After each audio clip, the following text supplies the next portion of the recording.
या निवडणुकीचं नामनिर्देशन पत्र सादर करण्यासाठी या ठिकाणी धाराशिव जिल्ह्यातील आणि पूर्ण महाराष्ट्रातील गद्दारी काढण्यासाठी उपस्थित असलेले सन्माननीय युवासेना प्रमुख माजी मंत्री आदित्यजी ठाकरे साहेबांचं मी आपल्या सगळ्यांच्या वतीनं टाळ्याच्या गडगडात हार्दिक स्वागत करतो। आपल्या सगळ्याला विनंती आहे की आपण थोडं व्यासपीठावरची गर्दी कमी करा। व्यासपीठावरची गर्दी कमी करून आपण खाली या। सगळ्या सेनेच्या कार्यकर्त्याला विनंती आहे माझी, आपण शिस्तीचे आहेत सगळेजण खाली या।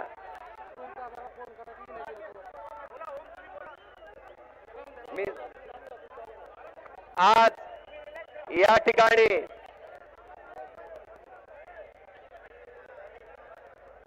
आदित्यजी मला आपल्याला आवर्जून सांगायचंय निष्ठा काय असते याचं उदाहरण आम्हाला 2 दिवसापूर्वी आलं। कारण ज्या गद्दार खासदारांनी आमदारांनी गद्दारी केली अक्षरशः त्यांना उमेदवारी सुद्धा मिळाली नाही। उमेदवारीसाठी तासन तास वाट बघत जावं लागलं।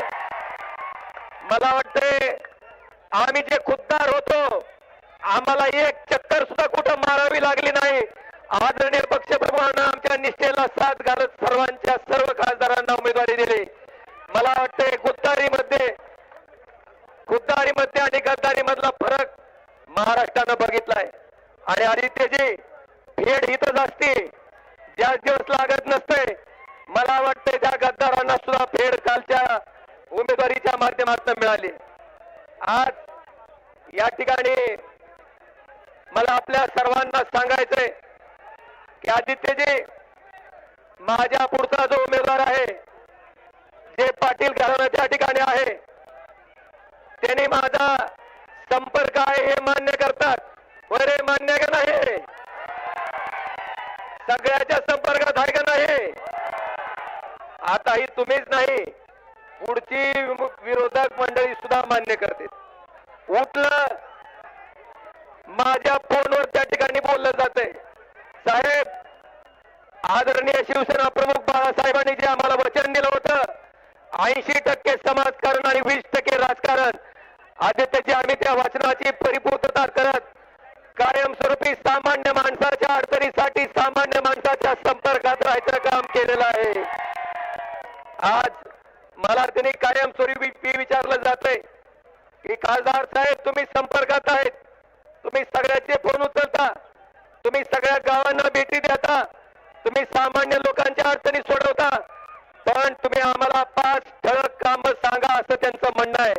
आदित्यजी आपल्या साक्षीनं मला या ठिकाणी सांगायचंय की धाराशिवचं शासकीय वैद्यकीय महाविद्यालय उद्धवजी ठाकरे साहेब त्या ठिकाणी मुख्यमंत्री असतानाच या जिल्ह्यात आपण मंजूर करून घेतलं। आणि आदित्यजी नुसतं मंजूर करून घेतलं नाही तर आपण आपल्या जिल्ह्यामध्ये ते वैद्यकीय महाविद्यालय चालू केलं।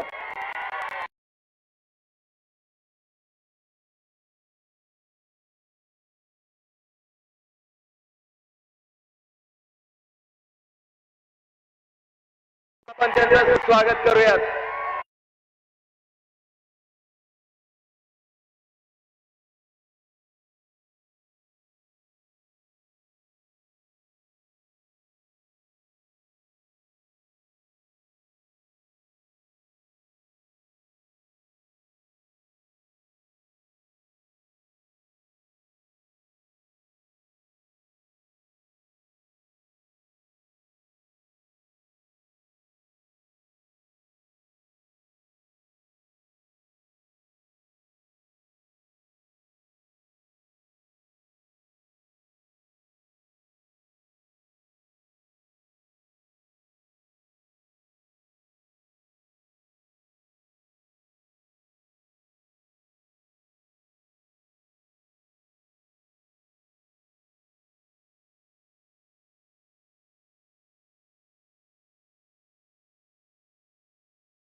मला आपल्या सगळ्याला अतिशय गंभीर बाब या ठिकाणी लक्षात आणून द्यायचे.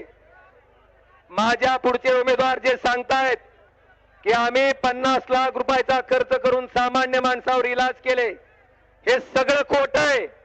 2012 पासून 2023 पर्यंत ह्या लोकांनी शासनाच्या महात्मा फुले जन आरोग्य योजनेतनं तेरणा नेरुळच्या जे कॉलेज आहे शासकीय वैद्यकीय महाविद्यालय, या कॉलेजनं शासनाकडनं 18,23,71,248 रुपयाचं त्या ठिकाणी पैसे उचललेत.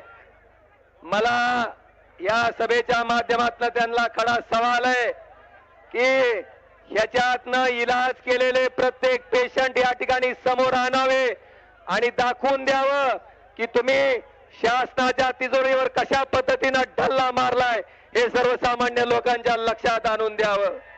बांधवानो, आज मी आपला फार काही वेळ घेणार नाही, पण इतकंच सांगतो की 5 वर्ष अखंडपणे तुमच्या आशीर्वादात मी त्या ठिकाणी तुमच्यासाठी राबलोय. आज तुमचं किती जरी साधं काम असलं तर त्या प्रत्येक कामाच्या बाबतीत माझ्या स्वतःचं काम आहे असं समजून मी त्या ठिकाणी ते काम पूर्ण करायचा प्रामाणिक प्रयत्न केलाय. आता मला आपल्या सगळ्यांना विनंती आहे की उद्याच्या येणाऱ्या 7 तारखेला आपलं चिन्ह जे बाण होतं ती चोरलंय. बांधवानो, चोरलंय का नाही? आता आपलं चिन्ह काय काय चिन्ह?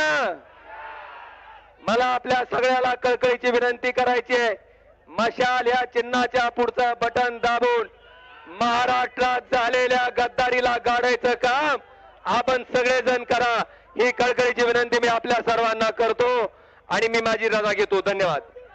मंचावरील मान्यवरांना विनंती आहे की आदरणीय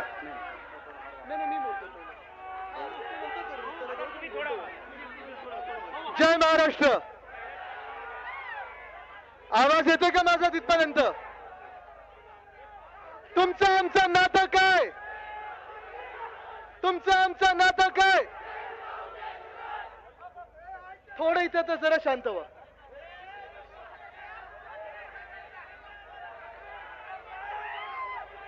शांत व्हा, ना तर आता मागे घ्यायला लागेल. मागच्या ऐकू येत नाही. बसून घ्या, बसून घ्या दादा, बसून घ्या, बसून घ्या, बसून घ्या.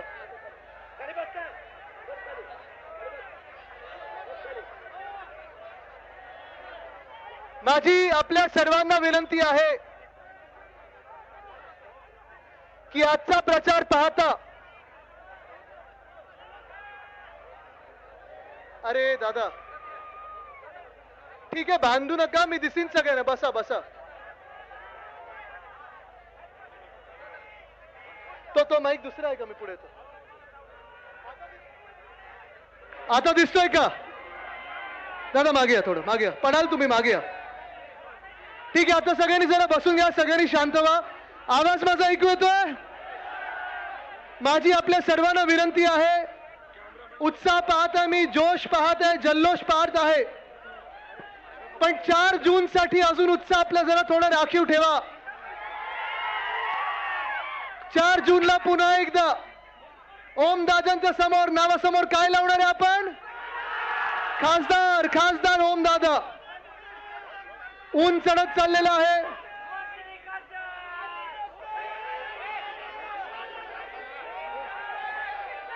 अरे बाबा, बोलू की नको बोलू? मी काय बोलू की नको बोलू? शांत राहा.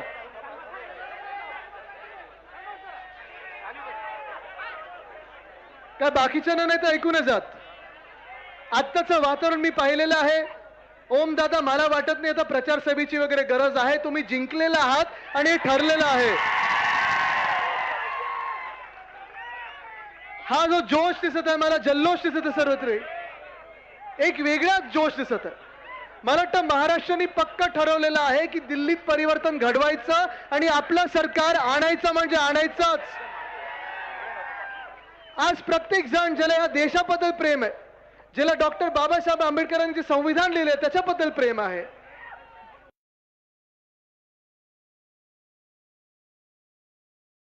पाठवायची आहे, हे ठरवलेलं आहे. आज ही लढाई महाराष्ट्रामध्ये आपण पाहतोय गद्दार विरुद्ध निष्ठावंत अशी झालेली आहे. गेल्या 2 वर्षामध्ये गेल्या 2.5 वर्षामध्ये 2022 मध्ये आपण पाहिलं आपली शिवसेना फोडली, पक्ष चोरला, निशाणी चोरली, बात चोरण्याचा प्रयत्न केला, पण हाती काय आलं महाराष्ट्राच्या?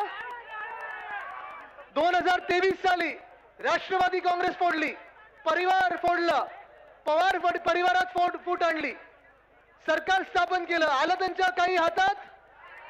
2024 साली काँग्रेस फोडण्याचा प्रयत्न केला, सगळं केलं ह्यांनी, म्हणजे शिवसेना चोरली, राष्ट्रवादी काँग्रेस सोडली, काँग्रेस सोडण्याचा प्रयत्न केला, आता अजून एक ठाकरे पण सोडण्याचा प्रयत्न करतायत.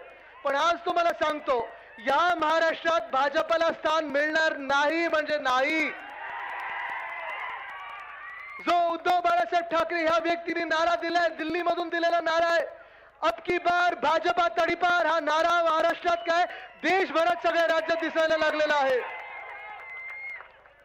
आणि हाच नारा जसं आपल्या महाराष्ट्रात आहे तसं लडाखमध्ये मला दिसत आहे, मला बिहारमध्ये दिसत आहे, मला पश्चिम बंगालमध्ये दिसत आहे, मला दिल्लीत दिसत आहे, पंजाबमध्ये दिसत आहे, हरियाणात दिसत आहे. सगळीकडून एकच घोषणा येते, अब की बार भाजपा तडीपार. तडीपार करणार या भाजपला. ह्याचं कारण एकच आहे, तुम्ही पहा आज या देशामध्ये एक सुद्धा व्यक्ती अशी मिळत नाही जी आनंदी आहे, संतुष्ट आहे. इथे शेतकरी बांधव किती बसलेत मला जरा हात वर